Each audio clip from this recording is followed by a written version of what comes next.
Do you overthink your thoughts? Do you demonize your thoughts? Now, this is a big problem within spirituality because, one of the core tenets in spirituality is understanding the ego, understanding the persona. But a lot of people are not well versed or have studied enough to understand, what is the ego, what's this self that they speak of, what's this natural essence that we have.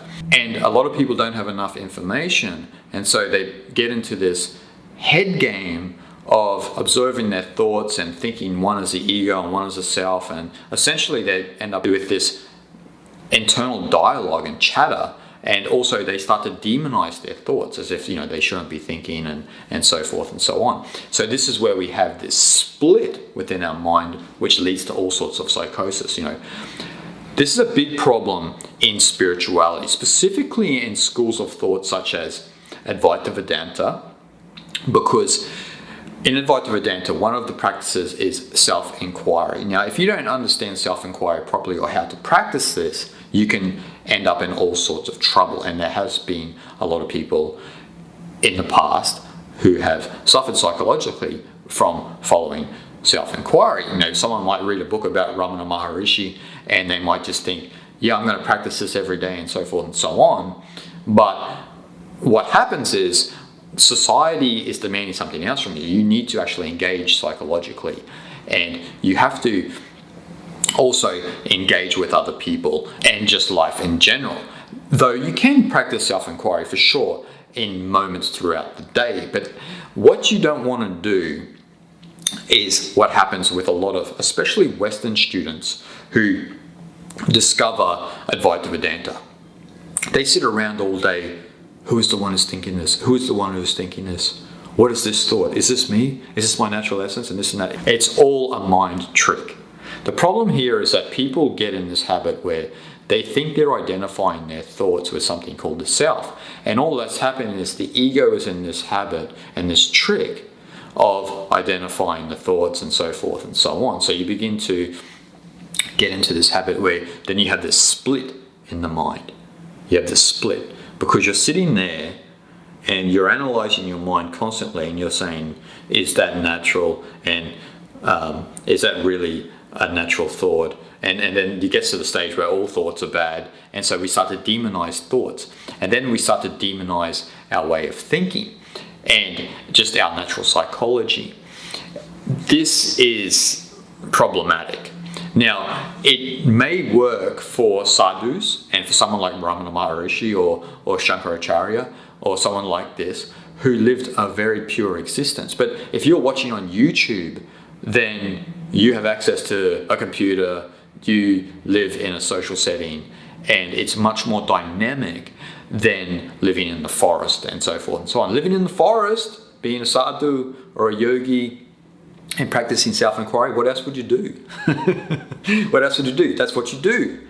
But when you're in the world, the psychological center has to be engaged and has to actually be active to a certain degree. You don't want to go overboard here.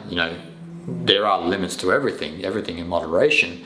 But you have to understand that if you start to make this internal war within yourself, it is going to lead to all sorts of problems, and this may lead to some sort of mental illness or disorder. And I don't want this. Nobody really wants this. And we see this a lot. There are a lot of satsang teachers around the world, especially in the West now, that has become very commercial, and so it's big business and lots of people turn up, and there's one way of thinking which is based on self-inquiry, and then everyone follows the teacher and he guides them, or he forces them to think a certain way. Now, there's many things that I can say about this. Study is important, which I'll talk about in another episode, but if you're just practicing self-inquiry and you're constantly demonizing your thoughts, what do you think this is doing to yourself? This is causing a split in your mind.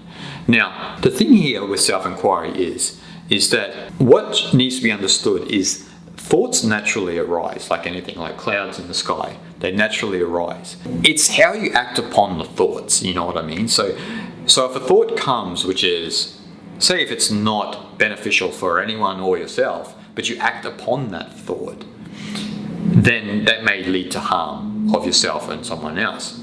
So you need to understand that all thoughts themselves don't need to be acted upon, and this is part of the practice in Advaita Vedanta, which is Vairagya, so dispassion for the world and your thoughts as well. And one of the big reasons we demonize our thoughts, not just in Advaita Vedanta, but in Buddhism and in other schools of thought, Jainism, Sankhya, and all of these schools of thought, is that the idea of right and wrong, or pure and impure.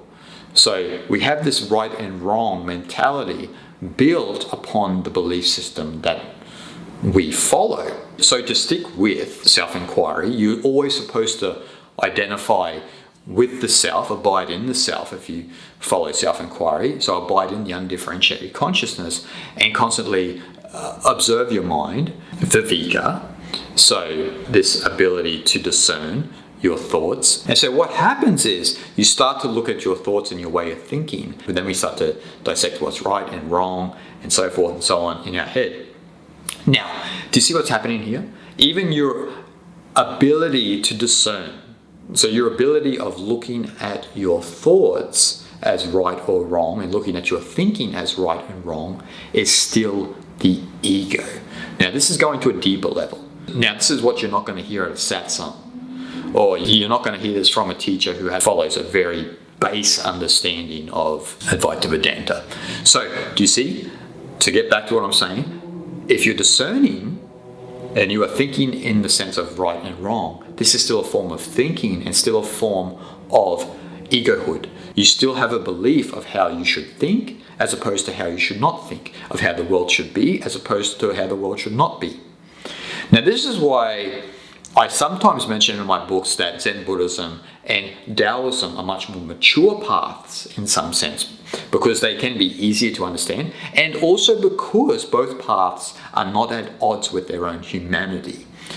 One of the big problems within some Hindu schools and some Buddhist schools is some people are at odds with their own humanity. Now, it doesn't have to be that way, and it hasn't always been that way, because a lot of the great teachers have been very human and have been very humorous and, so forth and so on. But in the modern era, we've turned, especially a lot of Hindu paths, into this very rigid system where we ought to think the same and we ought to practice the same and we ought to demonize our thoughts, which is basically what is happening.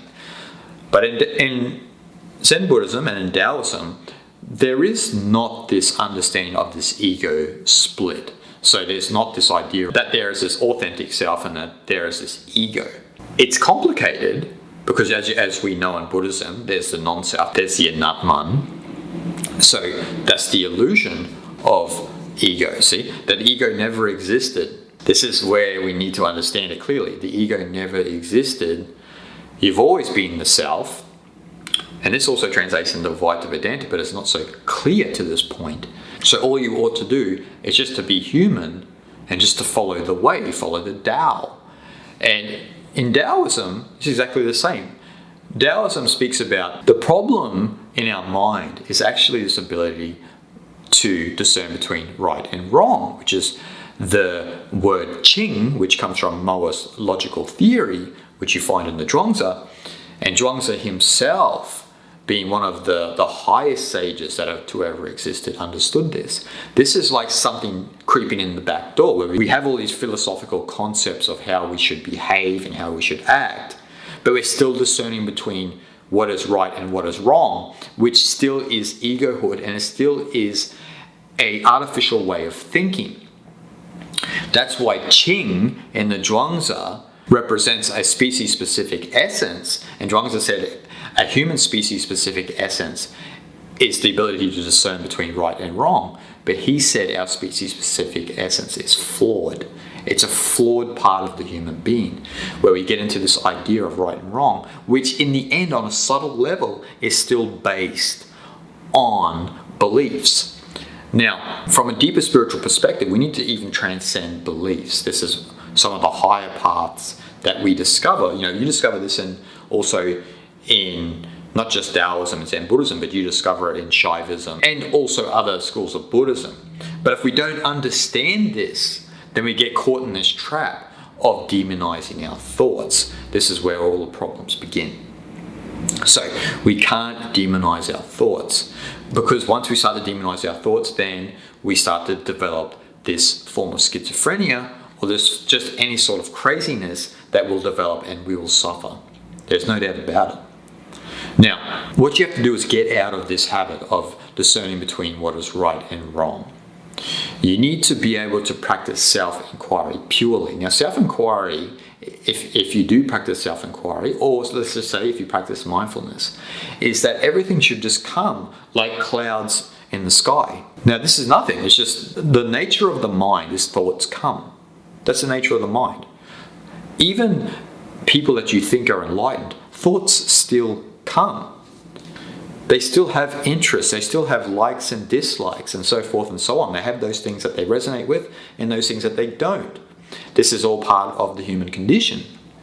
But the difference is that the thoughts in that arise and they don't stick to the thoughts. Your mind's not stuck. In Zen Buddhism, they say a stuck mind. A stuck mind means that you're triggered by everything. You look at YouTube comments, people, they're triggered by everything. This is a stuck mind. And also the ability to act upon each and every thought that comes. And this is a stuck mind. This is a mind that's stuck in the mud. You need to develop that presence. And this comes from a lot of meditation, that can just be aware of what the content of the mind. Now, you don't want to turn this then into some sort of game. This is a problem that's happening, especially in the West, when people read Eastern philosophy. They turn all of this stuff into a game. This is what happened with self-inquiry. So you don't want to turn this idea of just being aware into a game, that I'm being aware of my thoughts, but then what's being aware of the awareness, and you get out of this trap. When you're in this trap, you're in this perpetual game of causing this artificial split within your mind. Now, all you need to really do is understand the persona you have. It doesn't mean that you need to get rid of it. It means you need to understand it, and you need to blunt the sharpness, as Lao Tzu said. You need to blunt the sharpness.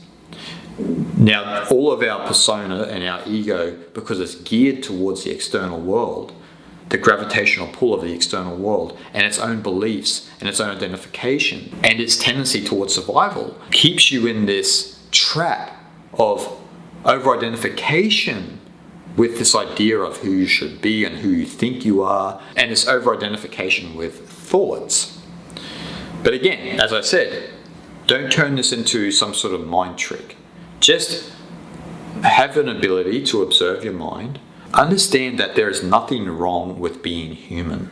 Something has crept into spirituality where there's this idea that being human is sinful. See, again, it comes from Christian thinking, which then is superimposed and embedded within Eastern spirituality. You see this has subtly happened over the last few hundred years. And so you want to get out of that Christian thinking. You can't understand Eastern philosophy if you think from a Christian perspective. I'm sorry to any Westerner out there, but you can't do it, because both forms of cognition are different. Eastern cognition is holistic, Western cognition is individualistic. But what we're doing is we're bridging that gap, and we're making this more integral spirituality, which is slowly growing. And so don't get in this trap of turning every little thing in spirituality into a game. Don't turn it into a little game, and stop thinking that something is sinful and something is not sinful, something is pure and something is impure. This is already the wrong way to think. You need to get out of that bad habit of judging what is right and wrong within your mind. You need to come back into that ease, which is your natural state, which allows you to experience the world without any sense of judgment of how it should be according to your own opinion. So you just begin to experience the world as it is, because that is a reflection of who you are. Shanti, shanti, shanti.